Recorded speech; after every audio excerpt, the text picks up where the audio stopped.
them in detail again, but let me first introduce other guests who have also joined us for this particular session. Mr. Sanjay Desai is with us. He's MD of Regreen Excel Private Limited, ethanol consultant, of course, on the biofuel alliance issue. We will have a detailed chat with him. Dr. Manish is also joining us from JNU, assistant professor, founder of Indian Futures, and Dr. Anuradha Ghosh, CEO of CEW, is also with us. Dr. Desai, or rather Mr. Desai, I'll begin with you, because in the previous session we were talking about the significance of the Biofuels Alliance, As a representative from the industry, how do you see this movement ahead on Biofuels Alliance? Because this is again seemingly being projected as a very significant movement under India's leadership after the International Solar Alliance. Where do we stand as a country? What is it that we have to offer to the world on biofuels technology and in this industry? And what is the movement ahead now? Good afternoon, sir. First of all, thank you very much for this opportunity. So I'll be speaking on behalf of all the stakeholders involved in development of biofuel technology in the industry for last 2 decades in India. So first of all, it is really a great day. It is all possible because of the visionary leader like our beloved Prime Minister Sri Narendra Modi ji. So this is really very exciting times because fortunately India has taken the lead in inviting all the G20 countries and many other countries to come forward and join this alliance. So India will have a lot of advantages. First of all, India's voice will be more powerful in drafting all the policies in future related to biofuel. And secondly, India has been doing a lot of biofuels. We have ethanol, we have methanol, we have compressed biogas, we have hydrogen, and we have biodiesel. So India can really export technology, machinery, and India can also help the world to adopt these technologies and the equipment. So that is another advantage we have. So we ourselves have committed, net carbon zero by 2070. That means by 2030 onwards, we have to triple our biofuel production in India. So we'll get a lot of investment opportunities from, the member countries. We can have a lot of advantages in terms of technology transfers, and it will also help create a lot of green jobs for the Indian masses. Of course, all the biofuels are coming from renewable sources, agriculture residues, agriculture waste crops. So almost hundreds of millions of farmers will get benefited. We are already seeing a lot of these while we are implementing the ethanol plants. So now we have almost 400 ethanol factories built in almost 300 districts of India. So one ethanol plant will create almost 1,000 plus direct and indirect employment.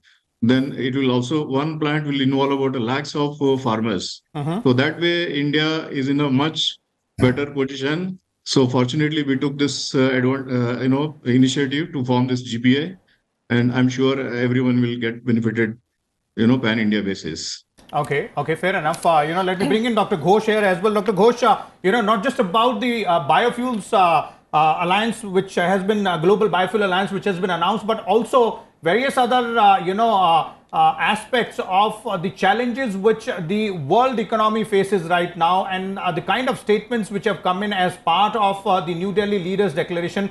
What is the sense that you get vis-a-vis, finding solutions to those challenges by the world leaders, the kind of consensus which has been built? Well, it's very important that right from the outset, India had put sustainable development right at the heart of its G20 presidency. And this is why when you look at the leaders' declaration, you see many aspects of it that addresses that issue. Starting with this whole preamble around peace, prosperity, the planet and people, bringing it all together is, I think, very important because you can't have one or the other. And this was, again, that unifying motive of the presidency. And then you have a clear Green Development Pact. This is not just about being green. It's also about ensuring that there is development, especially for the heavily debt-laden developing countries, and to ensure that it is a pact, that it is a collaborative effort rather than a combative effort in a time when multilateralism was under a lot of strain. From that, then we see a range of other issues that emerge, whether it is on the issue of debt relief, and that work continues under the finance track, whether it is about financial inclusion through digital public infrastructure, whether it is through women-led development, not just women's empowerment, but women-led development. So you can see a very inclusive approach, but also a very action-oriented approach that India has put forward, in which all the members of the G20 have something to take home. So, whether it's the Biofuels Alliance, it's India, but also Brazil, being a biofuels powerhouse, gets to now take that baton onwards in its presidency. Whether it is when we talk about the issues of energy transition, we see a huge opportunity that then gets created in this phrase that India introduced around the clean energy supply chains and the security of critical minerals. So there's focus on the fuels of the future, not just the fuels of the past. This whole focus around lifestyles for sustainable development, holding a mirror to ourselves in terms of how we consume goods and services, that then not only has a lower impact on the planet, but then in and of itself, a circular economy worth hundreds of billions of dollars in a very new economy. So there is jobs, there's growth, and there is sustainability in the way we can read the overall leaders' declaration. Okay. We'll delve deeper into those issues in terms of what all has been done vis-a-vis the challenges, the financial issues, the taxation issues, and other economic issues as well. Let me bring in Dr. Manish here as well. Dr. Manish, in a recent article, you'd mentioned that India is navigating its way through, various challenges by putting it best foot forward in terms of realistic foreign policy. What is it that you're trying to convey? That is one. And two, what kind of realistic foreign policy aspects are clearly visible when we are looking at this G20 Leaders Summit? Because there has been a lot of takeaways and major takeaways, including the participation or inclusion of African Union and, of course, the consensus on the Ukraine issue and consensus on almost all issues which we have seen in the leaders' declaration there. Absolutely. I think one of the very clear ideas right when India took up the G20 presidency was about making it very real. That ultimately there is, in fact, as a teacher of diplomacy, one thing which is very clear, that there is going to be an innate faith in the power of diplomacy and the power of leadership. That's exactly why the whole Bharatiya philosophy of Vasudhaiva Kutumbakam, that is, I think, the approach which India brought. And again, this is not just some idealistic approach. It was really being brought when the world was actually fractured. The world was deeply divided by, obviously, the Russia-Ukraine war. And what you really see is that India, in fact, from day one, set the ball rolling. In fact, taking from the Bali summit itself, the Bali declaration itself, that this is not the time for war. I think that really that approach, that okay, you need to get real about what is possible, what is not. And in fact, the naysayers went to an extent that even the Vasudhaiva Kutumbakam philosophy was itself problematic for a few countries. So I think India really provided a healing touch. I think that was really a high point to this divided world. The other thing, I think, which India brilliantly brought, which was never there earlier, was to making the G20 a people's presidency, making it a people-centric exercise. I think that brought in more realism indirectly. The other thing, I think, which you also, the earlier panelists pointed out, was about democratizing the world. It was really about getting, for example, we started in January itself with the Voices of the Global South Summit. So I think this through the G20 presidency throughout, we have been hammering the message that it is important that today's world has to reflect the realities of today's countries, of their challenges, and Global South is a very important component, and exactly why this was the African Union, the call for incorporating the African Union was also widely welcomed and finally agreed upon. Okay. The other thing, I think, and that's the last point I'm making, is about India being very clear that there are going to be, in fact, because of the Russian-Ukraine war, you had the Russia-China, in fact, axis on one side, and in fact the G7 leading the other nations. So, I mean, there were real challenges that how to really forge a consensus between two so-called completely implacable, intractable, I mean, sort of positions. Now, I think India really, because of its honest sort of diplomacy, honest leadership, I think made it very clear that, invited comments and observations from the concerned parties, and really strove very hard to drive a consensus that was reflected in the document about the Russia-Ukraine war, which really, in fact, didn't go as far as condemning the Russian action, but really also incorporated many of the voices of the global South and also the G7. Obviously, that the sole threat and use of force for territorial conquest is really not acceptable. The use or the threat of use of nuclear weapons is inadmissible. I think this is the first time this has happened in the G20 summit post the Russia, or any multilateral summit post the Russia-Ukraine war. Okay, indeed. Let's take a quick update now. Stay with us, Dr. Manish, and others as well. We'll come back to you. But our colleagues from Bharat Mandapam, the venue of G20 summit, are also joining us. Preeti? बिल्कुल। पवन कुमार शर्मा, अमरेंद्र गुप्ता और शालिनी खंडेलवाल, 3 सहयोगी इस समय हमारे साथ जो G20 का venue है भारत मंडपम, वहां से जुड़े हुए हैं। बहुत बहुत शुक्रिया आप तीनों का हमारे साथ जुड़ने के लिए। एक बार फिर पवन, आप हमें बता रहे थे कि गर्मजोशी जो कल दिखाई दे रही थी, उसी तरह की गर्मजोशी आज भी उस वेन्यू में देखने को मिल रही है। फिलहाल क्या अपडेट मिल रहे हैं? जैसा मैंने कहा कि आज एक महत्वपूर्ण सत्र है जो कि वन फ्यूचर को लेकर हो रहा है, क्या अपडेट इसे लेकर अब तक बाहर आ पाए?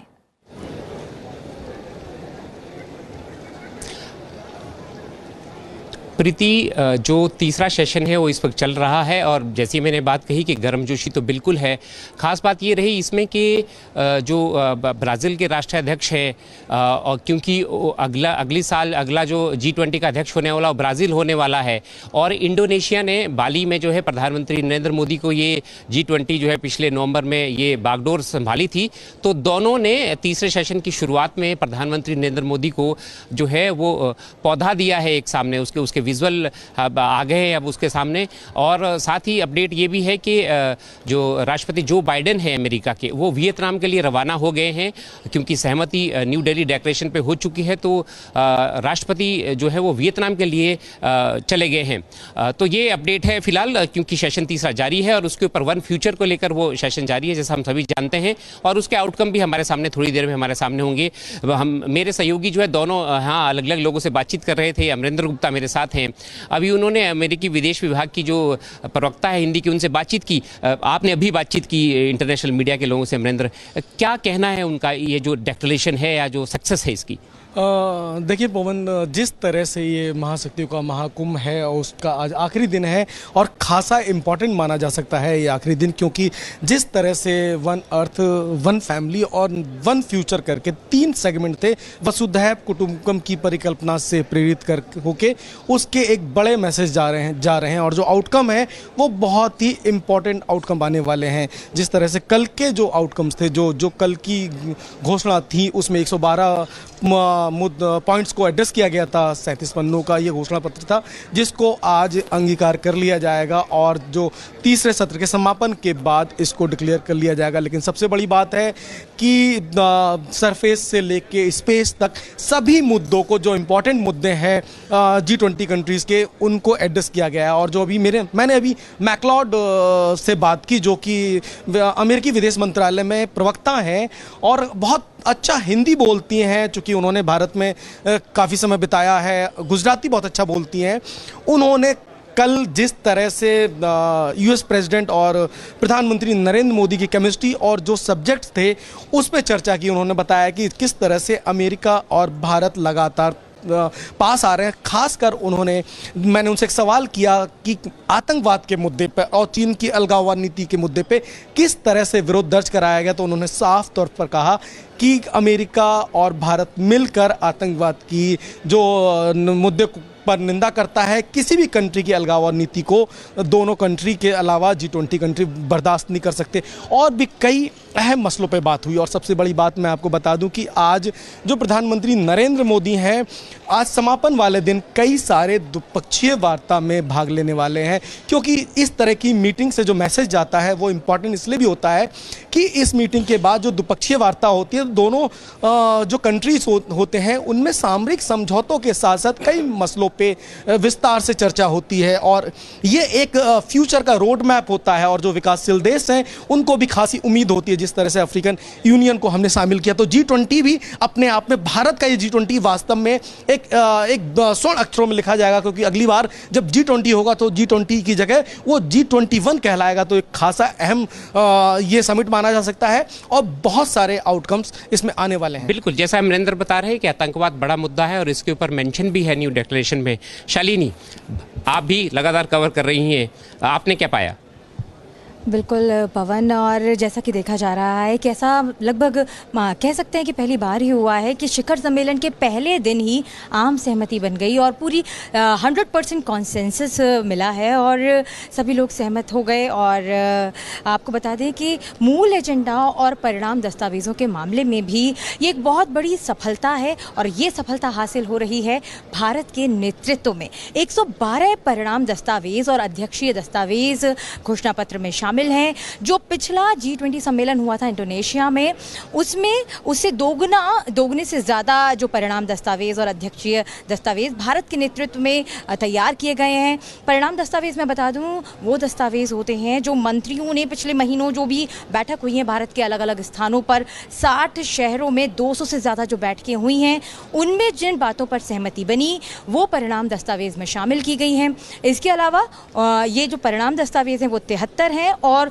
39 दस्तावेज़ वो हैं जो अध्यक्षीय दस्तावेज़ हैं। और सबसे अच्छी बात यह है पवन कि इन दस्तावेज़ों में जो कार्य समूहों ने जिस शहर में बैठक की है ना, उन शहर का नाम शामिल किया गया है, जिससे भारत के उन शहरों को एक वैश्विक पटल पर एक नई पहचान मिली है। जी, तो जैसा शालिनी ने बताया कि ऐसे 112 आउटकम हैं और अब तक जितने भी G20 कंट्रीज में अध्यक्षता में ये समिट हुई है उसमें बहुत गैप है, ह्यूज गैप है 112 जो अचीव किया है इंडिया ने।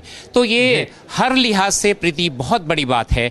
हम लगातार अपडेट संसद टीवी लगातार दे रहा है और जो भी आउटकम इस मीटिंग के बाद आएंगे, तीसरे सेशन के बाद। फिलहाल बहुत बहुत शुक्रिया लगातार अपडेट के लिए, हम आपके पास आते रहेंगे। जाहिर तौर पर कई मायनों में ये ऐतिहासिक डिक्लेरेशन रहा है जिसके बारे में हम लगातार चर्चा भी कर रहे हैं। जो G20 के चीफ कोऑर्डिनेटर हैं हर्षवर्धन श्रृंखला, वो क्या कह रहे हैं इस समिट के बारे में? हमारे सहयोगी मनोज वर्मा ने उनसे खास बात की, आइए सुनते हैं।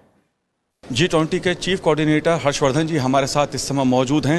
हर्षवर्धन जी, अगर G20 की सफलता की बात की जाए, दिल्ली डिक्लेरेशन को लेकर काफ़ी चर्चा हो रही है और भारत ने एक सहमति के साथ सारे देशों को तय करके, क्या संदेश है, क्या मायने हैं इस G20 जो दिल्ली में हुई?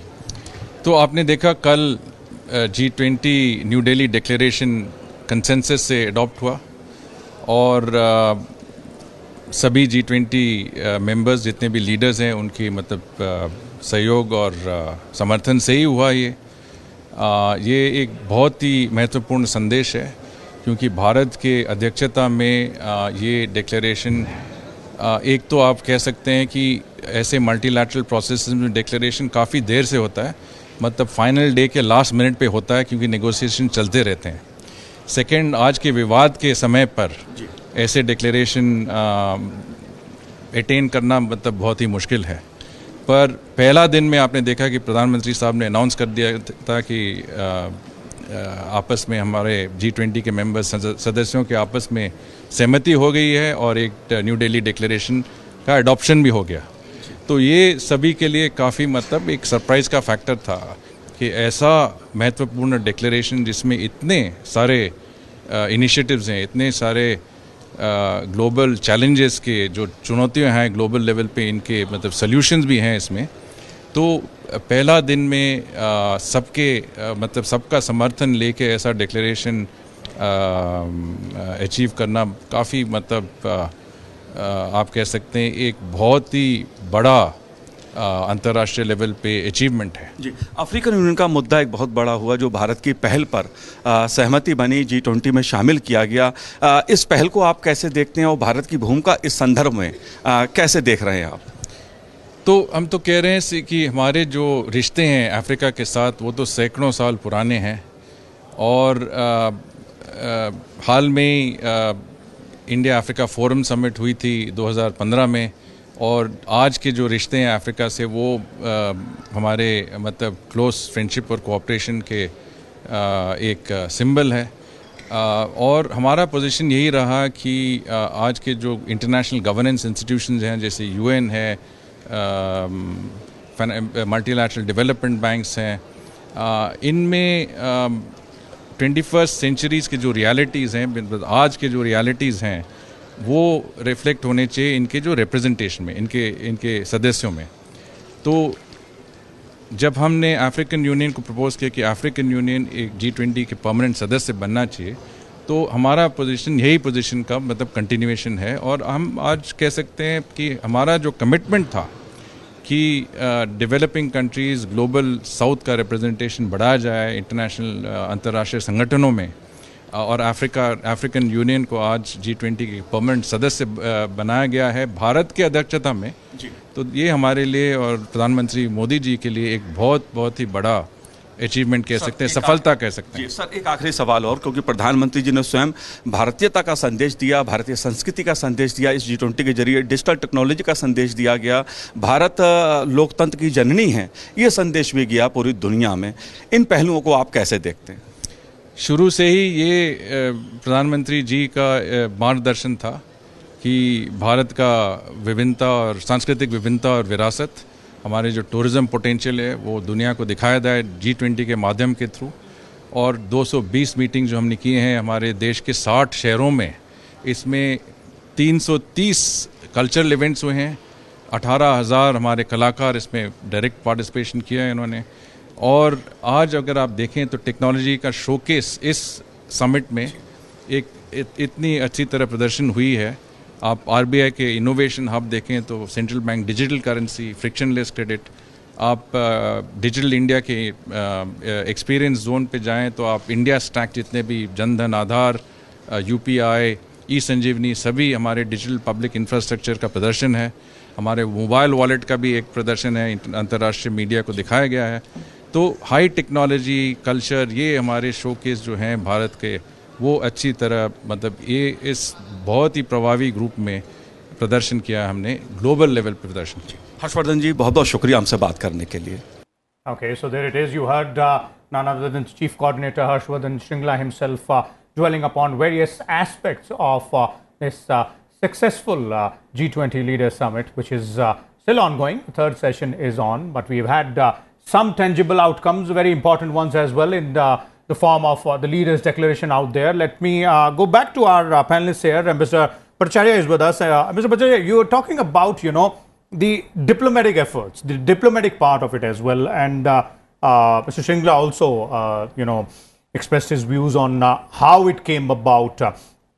Let's also bring in focus, the challenges vis-a-vis the economy. And diplomacy and economy nowadays, of course, go hand in hand because these are global challenges. So when we're talking about economic challenges and the way this declaration document, talks about those challenges, the consensus on the solutions to them as well, various aspects. How do you see moving ahead from here onwards India's role on the global stage, which has seen a huge, rise in the stature in the recent past? I see the New Delhi Leaders' Declaration as a very realistic and pragmatic approach towards the future. And I think in many ways it sets out the agenda of how the G20 can spread its wings, not just amongst the G20 nations, but also in the wider world that it influences. It recognized upfront what the challenges were. It recognized, for instance, that sustainable development, which is a goal that we've all set for ourselves, we have the 2030 goals that we have established, but we have been falling short of many of the targets because of various reasons, including COVID. And so how do we address them through tangible, action-oriented measures?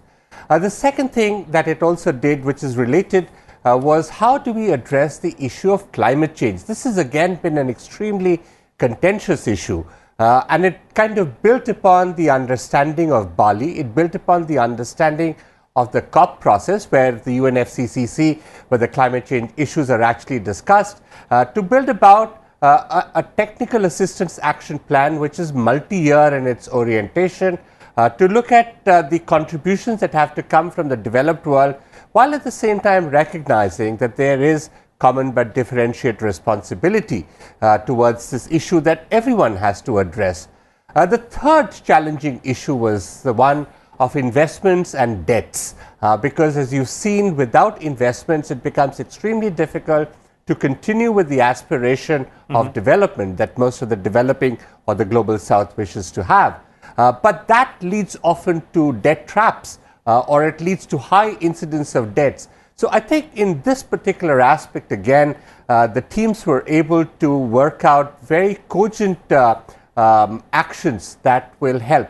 The debt suspension initiative, for instance, was one that is going to take us much further in this direction.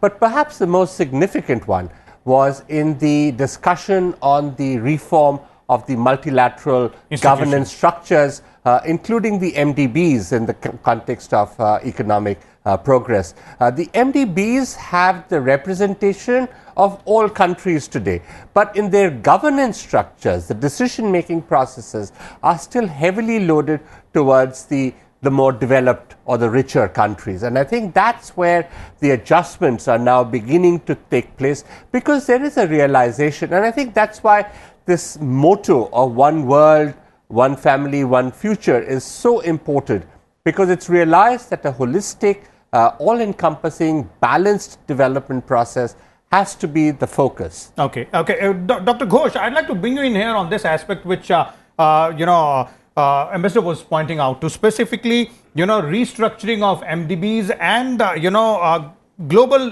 debt vulnerabilities as well. That's a very, very challenging aspect. And in this summit, there seems to be a lot of consensus. We have seen, all world leaders focusing on ensuring that 3 African countries, their debt is restructured. A very significant move ahead on that aspect. And also the fact that the world leaders are now seemingly agreeing upon the part that, yes, this is a challenge which we all have been facing, which a significant part of the world has been facing. And those who can, help these nations out should, take a front seat and do that. Indeed, I had written a few weeks ago that the G20 presidency is having to balance, on one hand, debt and development, and on the other hand, disaster and decarbonization. These are the 4 Ds that we are playing with in a very, very significant year. You can't move towards sustainability, deal with climate-related disasters, deal with investments in clean energy and a decarbonizing of your economy if, on the one hand, you're also heavily debt-laden and your interest payments are basically making your fiscal space extremely limited if you're a developing country. At the beginning of this year, when our G20 presidency took off, we had about 50 countries already needing debt relief across the world, and that number perhaps has gone up. Because of the pandemic as well, progress on the SDGs has backtracked for many countries on many different parameters. So it was extremely important that the G20 presidency also delivers something on the debt issue. Now, when we unpack the debt issue, there's one aspect which is related to the multilateral development banks. The other aspect is related to private debt. The third aspect is related to bilateral debt. So all those actors need to be at the table. You can't just reform the multilateral development banks if individual bilateral donors have such terms of credit that it results in further indebtedness for the poorer nations. You can't deal with the governmental related debt if you are not also bringing the private sector creditors and asking them for haircuts in terms of debt relief. So this is a coordination game, but it is in the interest of everybody. Because if a vast majority of the world's countries are keep falling behind, not just in terms of their developmental indicators, but also in terms of their overall macroeconomic outlook, it is bad for the global economy. It's bad for the big economies as well, which are looking for these emerging markets and these developing countries to drive global growth and global demand. So it is again to bring in this idea that the problems might be in one place or another place, but we are one family. This one earth and one family is not just a fluffy logic. It is something that incorporates this shared future that we have. And if we co-invest in that shared future, it will be both more sustainable, but also more development oriented. Okay. So the economic logic to one earth, one family, one future themes which are there for 3 sessions. बिल्कुल, और जब दुनिया के आर्थिक विकास की हम बात करते हैं तो उसमें सबकी भागीदारी बराबर हो, ये सुनिश्चित करना भी कहीं ना कहीं ज़रूरी है, और इस पर भारत ने जिस तरह से दुनिया को राह दिखाई है वो भी अपने आप में काबिल तारीफ है। डॉक्टर मनीष, अगर हम देखें तो G20 के इतिहास में ये पहली बार है जब ट्रोइका यानी लास्ट, प्रेजेंट और जो नेक्स्ट प्रेसिडेंट होगा, इन तीनों देशों की अगर बात करें, इंडोनेशिया, भारत और ब्राज़ील, ये तीनों ही डेवलपिंग कंट्री हैं, और कहीं ना कहीं इस समय अगर हम देखें तो जो कोरोना के बाद पैदा हुए हालात थे, कहीं ना कहीं उसको पटरी पर लाने की कोशिशें लगातार जारी हैं। जो जियोपॉलिटिकल उथल पुथल है वो अपनी तरफ अलग है। इन सब के बीच ऐसा रास्ता निकालना जहां डेवलपिंग कंट्री का अपना से हो, कहीं ना कहीं उनके भविष्य को ध्यान में रखकर जो डेवलप्ड कंट्रीज हैं वो भी अपना योगदान दें, और इसे लेकर तमाम आशाएं थी कि भारत की अध्यक्षता में कुछ ना कुछ ठोस निकल कर आएगा। तो माना जाए कि ये आशाओं के अनुरूप ही सब कुछ हुआ है या उससे बेहतर परिणाम मिले? मुझे लगता है कि बहुत ही ज़्यादा बेहतर परिणाम मिले हैं। In fact if you look at the commentary, global commentary before the G20 summit, there was too much negativity, and obviously it flowed from the real concrete challenges which were there post-pandemic, but very importantly after the Russian invasion of Ukraine. I think there were lots of, you had the supply chains being affected, you had the food grain production, the supplies also being negatively affected. So in fact, the countries of the global south, they were much more disproportionately in fact affected by these developments. And it was really seen as a challenge because ultimately, it was really a very fractured. The context was completely that there are in fact unbridgeable divides between the east and the west, the north and the south, and obviously you had the Russia-Ukraine war adding fuel to the fire in many ways. So it was a challenge for Indian diplomacy that how exactly are we going to bridge? Is it really possible? And in fact, the last few days, it looked unimaginable to really reach a consensus of sorts. And that is where I think the Indian reputation, the Indian philosophy, which really came out very clearly in all the interactions they have had over, exactly as was pointed out by Harsh Shingla, at 220 meetings in different cities. And again, introduction to, in fact, what India really stood for. I think that really clinched, and many, in fact, since yesterday, we have been also hearing voices especially from the G7 countries who said, actually Indian leadership made a difference because Indian leadership was seen as something very honest, taking a very principled position on a range of issues. And the most important point was that it was really very inclusive. And I think that really brought out the consensus document in terms of the New Delhi Declaration running into 29 pages, obviously with 10 chapters, introduction, conclusion, which clearly, in fact, incorporated really a global view of what sort of challenges they face and what is the road ahead. I think that should really be celebrated, and in fact, India's role has been openly acknowledged in really actually bridging the divide between, as I said, between different power constellations in different parts of the globe. Okay. Dr. Ghosh, now that we're talking about, the economic aspect of it, one or two related issues, once again, I'd like to bring you back in here. one significant aspect, Dr. Ghosh, is on the financial sector issues like the resilience of NBFIs and also international taxation. The world leaders seems to have come to a conclusion again that there needs to be a complete transparency on various issues, given the fact that cryptocurrency is now also a larger, bigger challenge to deal with.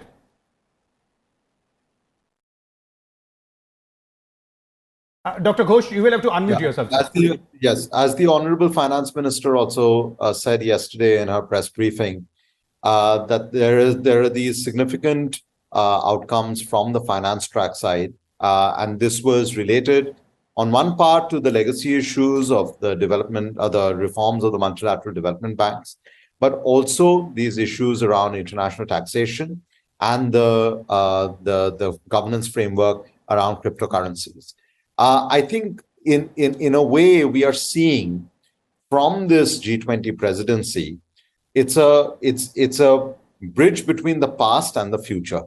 The G20 was forged in a financial crisis in the late 1990s. The Leaders Summit, or the Leaders part of the G20, emerged out of another financial crisis. And then this is the first G20 presidency that is happening after the pandemic crisis. So if you think about these sort of every decade a crisis hitting the global economy, and you see what is over the next 3 decades, what is the kind of global economy that we would want? We will need both the issues of the multilateral development banks, improved governance, improved say of the global south in the governance, better leveraging of their balance sheets, better use of their capital adequacy frameworks. But we'll also have to look at what is the global economy going to look like in future. This is where what would be the role of cryptocurrency and how should it be governed? How should we, as we have businesses operating across different geographies, and not just from the global north, but also from the global south, how do we have international taxation that is fair and just in a manner that developing countries do not suffer from tax evasion and so forth. So I think it's also a signal, not just of all the things that's achieved in an individual presidency, but really about how we can track what will happen under the Brazilian and the South African presidencies, these 4 emerging markets, Indonesia, India, Brazil, and South Africa. How would, by 2025, we should expect a very different architecture of a global economy and the governance of a global economy to emerge. Okay. And remember, in 2025, it's the 80th year of the United Nations. 2024 is the 80th year of the Bretton Woods institutions. So it's a significant time that we now shape the future for the next 80 years by the countries that are driving the global economy now. Okay. We begin this session with the issue of the Biofuels Alliance. I'd like to bring you in here, Mr. Bhattacharya. The Biofuel Alliance, the Global Biofuel Alliance, which has been agreed upon, assumes a lot of significance given the fact that, one, the climate concerns, of course, and the second is the entire, geopolitics around the fossil fuels, around, the oil production as well, and the oil producing countries also. So how do you see this, both diplomatically and economically as well?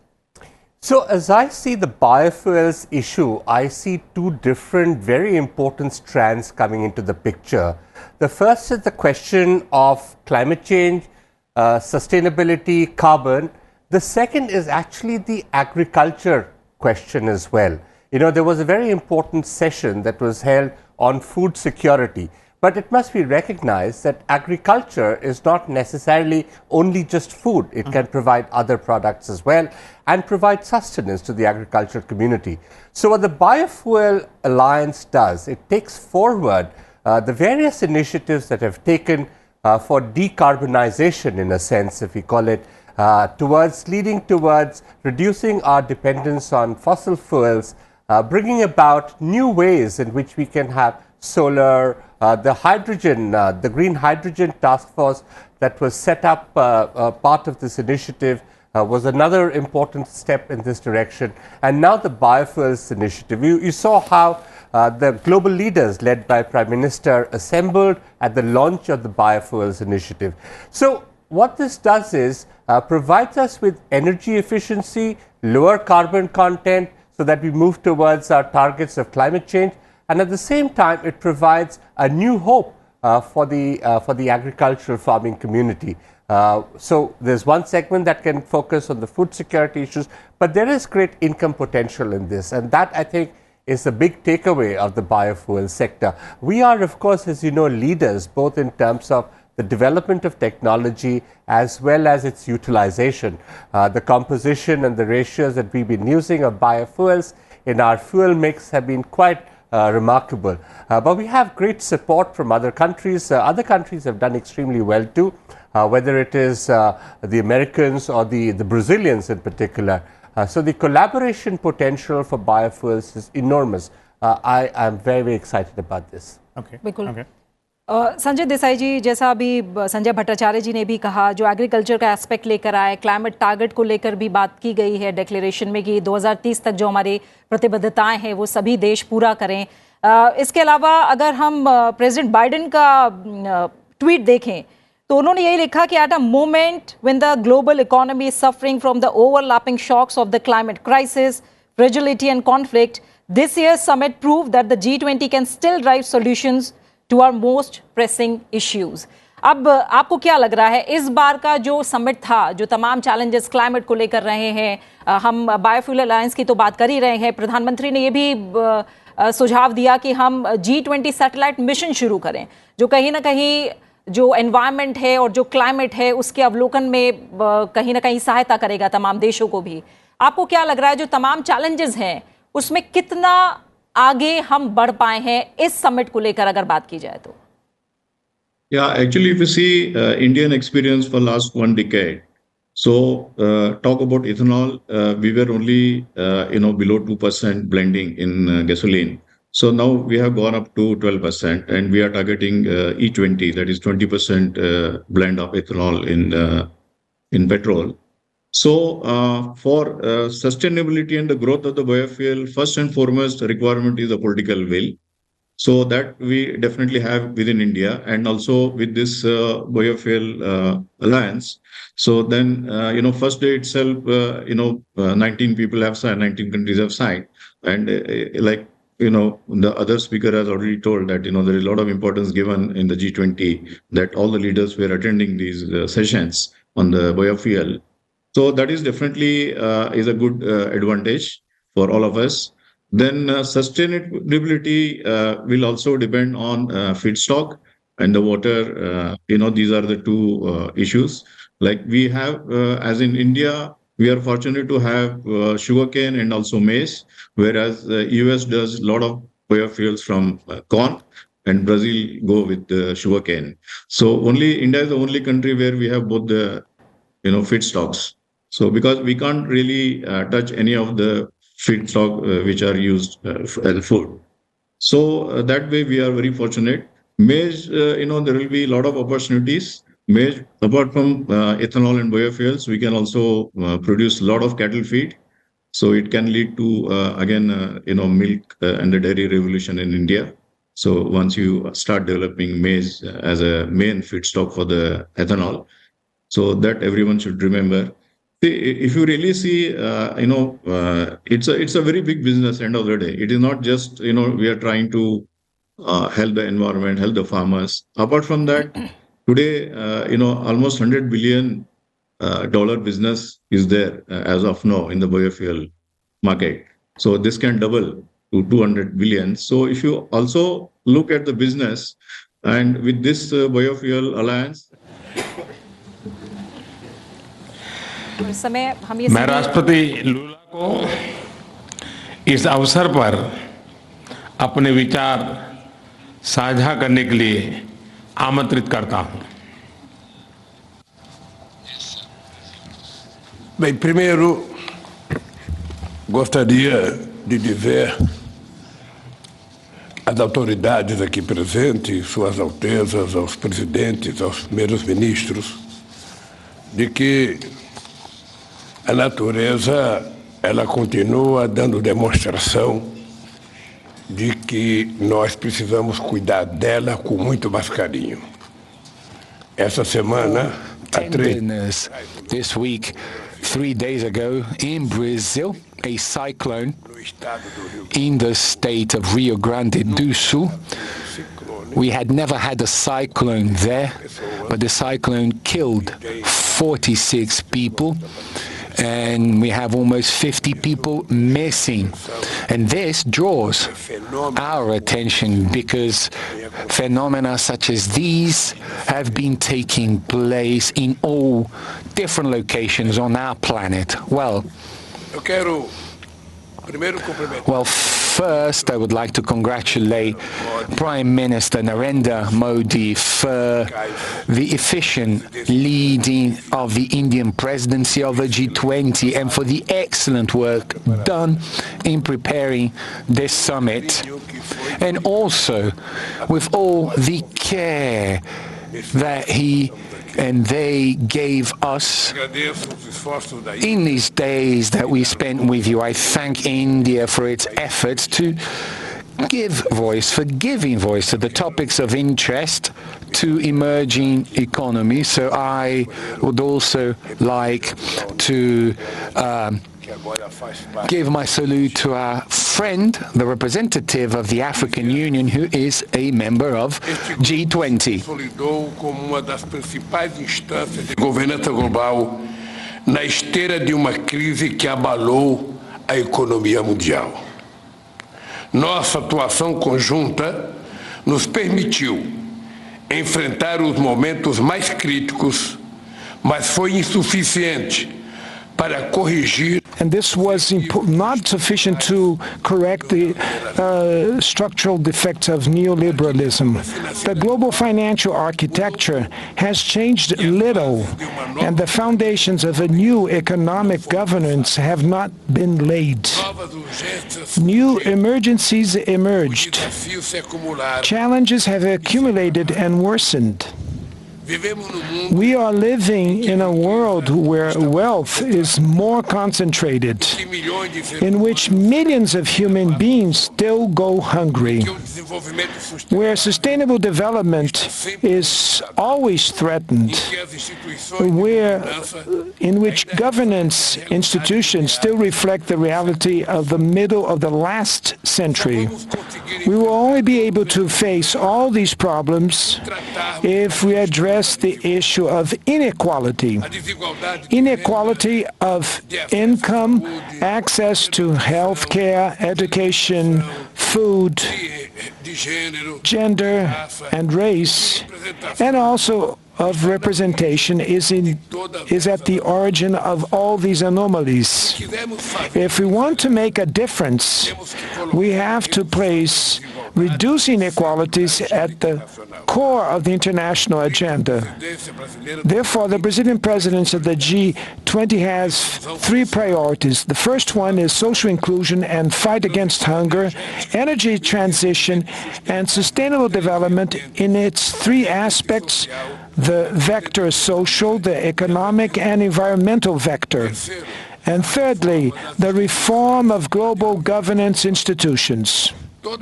All these priorities are part of the Brazilian presidency motto, which says, building a fair world and a sustainable planet. 2 task forces will be created: the Global Alliance Against Hunger and Poverty and the Global Mobilization Against Climate Change. We need to redouble our efforts to achieve the goal of ending world hunger by 2030. Otherwise, we will be facing the biggest multilateral failure in recent years. Acting to fight climate change requires political will and determination from the rulers, as well as resources and technology transfer. We want greater participation of the emerging countries in the decision-making process of the World Bank and the International Monetary Fund. The unbearable foreign debt of the poorest countries needs to be addressed. The WTO must be revitalized and its dispute settlement system must start working again. To regain To regain its political strength, the UN Security Council needs to count on the presence of new developing countries among its permanent and non-permanent members. The international community looks at us with hope because we bring together economies from emerging countries and developed countries in the G20. We represent 80% of the global GDP, 75% of exports, and around 60% of the world's population. To ensure that the G20 acts in an inclusive and coherent manner, Brazil intends to organize work around three general guidelines. First, we will make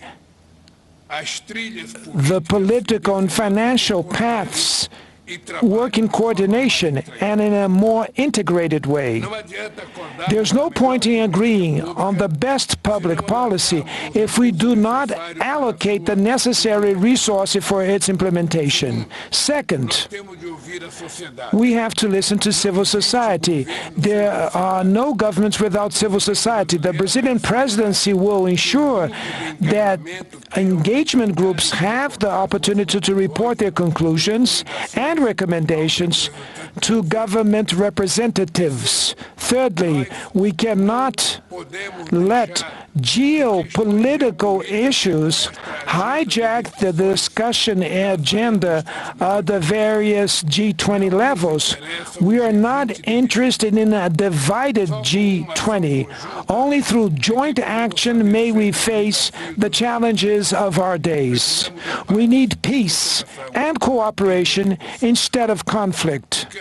The path that will take us from New Delhi to Rio de Janeiro will require a lot of dedication and commitment from everyone. The technical groups and the preparatory ministerial meetings will be hosted in several cities in all our 5 regions of our country. For that reason, we will welcome the members of the G20 with open arms. And we need effectively to the support of all the people here, including the track record of this successful summit meeting that was hosted by our dear country that is India. I will be very much honored to welcome you all to the Rio de Janeiro summit in November of 2024. And before I hand the hammer here, I would like to thank very much to Prime Minister Modi and to thank to the Indian people for the competence that they had for organizing this event. And I would like to say, Prime Minister Modi, that I personally am very much touched emotionally when I want to pay a homage to our dear Gandhi, that we paid a homage today. Everybody knows that in my political life, Mahatma Gandhi has great meaning because the struggle with nonviolence was a role model that I followed for many decades when I was in the labor movement. And that's why I'm very much touched and emotional and I'd like to thank you for the opportunity to pay this homage that we did today. And I'd like to say to all of you that Brazil will take the chair of the G20 and we will make a tremendous endeavor to manage to at least try to do something as the same that our brothers and sisters from India did. Thank you very much.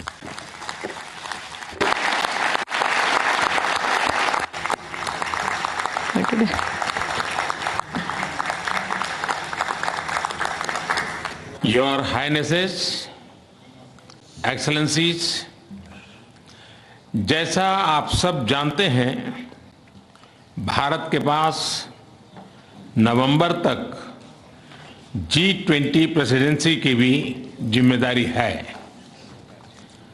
अभी 2.5 महीने बाकी हैं। इन 2 दिनों में आप सभी ने अनेक बातें यहां रखी हैं, सुझाव दिए हैं, बहुत सारे प्रस्ताव रखे हैं। हमारी ये जिम्मेदारी है कि जो सुझाव आए हैं उनको भी एक बार फिर देखा जाए कि उनकी प्रगति में गति कैसे लाई जा सकती है। मेरा प्रस्ताव है कि हम नवंबर के अंत में G20 का एक वर्चुअल सेशन और रखें। उस सेशन में हम इस समिट के दौरान तय विषयों की समीक्षा कर सकते हैं। इन सब की डिटेल्स हमारी टीम आप सभी के साथ शेयर करेगी। मैं उम्मीद करता हूं कि आप सब इससे जुड़ेंगे। योर हाइनेसेस, एक्सेलेंसीज, इसी के साथ मैं G20 समिट के समापन की घोषणा करता हूं। One earth, one family, one future का रोड मैप सुखद हो। स्वस्ति अस्तु विश्वस्य, यानी संपूर्ण विश्व में आशा और शांति का संचार हो। 140 करोड़ भारतीयों की इसी मंगल कामना के साथ आप सभी का बहुत बहुत धन्यवाद।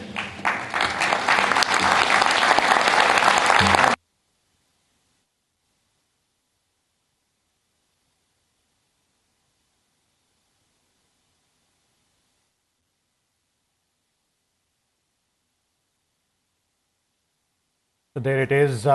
You heard both the Prime Minister Modi and Brazilian President. Brazil has taken over as the next president of G20 for the next year, although India's presidency will continue till November end, as Prime Minister Modi was pointing out, and it's suggested that there should be a virtual meeting of G20 in November end as well to review the progress of various decisions which have been taken at this summit and during India's presidency of G20. As far as Brazil's president is concerned, a very, very significant, statement made by Brazil's president there while taking over the presidency for G20 for the next year. He's pointed out the broad theme for Brazil's presidency of G20, and that is clearly building a fair world, sort of a smooth transition from the theme of India's G20 presidency, which was one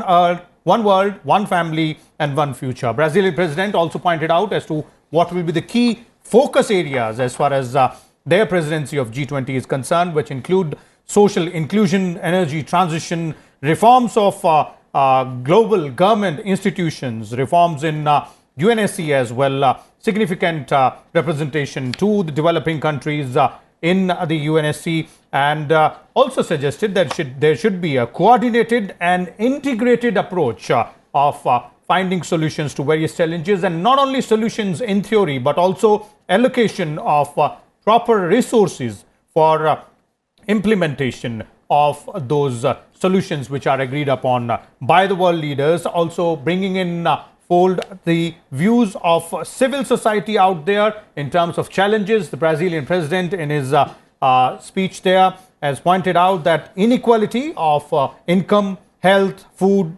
gender, race and representation are to be addressed globally. So in a sense, it's seemingly a smooth transition of various issues which have been discussed throughout the last year under India's G20 presidency, and the kind of leaders declaration, New Delhi leaders declaration, which we have seen from the G20 leaders summit.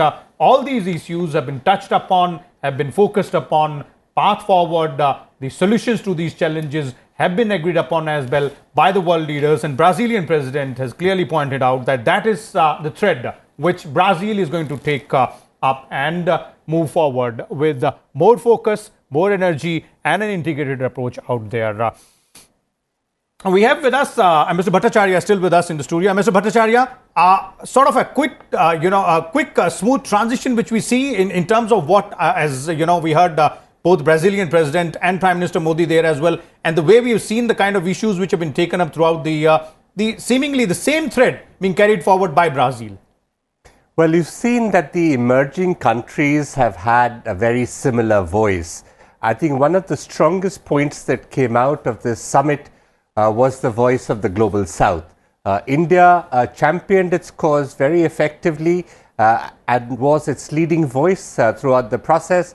It's very, very heartening that Brazil has taken on the mantle. Brazil is a very old friend of ours. We have collaborated on a range of issues, and I remain confident that with Brazil, the G20 movement will continue to flourish for the betterment of humanity. Okay, fair enough. But when we're talking about, Mr. Bhattacharya, the theme